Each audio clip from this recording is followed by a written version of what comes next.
Mga lods, kaibigan kapatid, ito Huawei X7B. Huawei X7B palit LCD. Alam nyo, pinaka the best talaga magpalit ka ng LCD na walang balik, walang ano. Kasi ang mga LCD ngayon, mga magagandang klase na.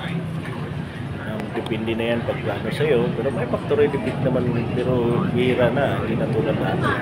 Kailangan lang talaga pagpalit, hindi para kailangan malinis yan, mga paligid na yan, linisan mo kahit kunting ano dyan, makabangil, ano ng LCD mo.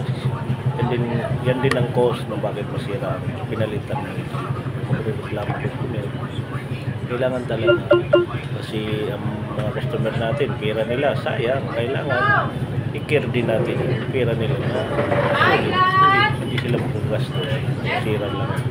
Kailangan malinis lahat kailangan linisan, okay yan, linis na linis yan, gilid na yan, para pagbalik mo ng LCD, ang advantage yan, pantay ang pagkalagay, pati yung takip, kunin mo yan dyan, yung maglagyan mo ng ano yan, patigil, kakalang pag di ka mano, kailangan kahit pag malinis yan, kahit kunting dikit lang yan, pantay na, talagang dikit yan. Kalinisan ay dapat gawin. Kahit saan naman ang kalinisan dapat gawin. Hindi lang sa paggawa ng cellphone, kahit sa iyong sarili, sa bahay, lahat.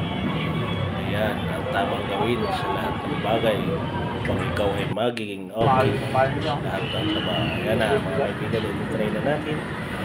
Okay na siya. Smooth na smooth. Sili na po. Ito, tandaan nyo, laging tingnan nyo lahat. Paligid, lahat ng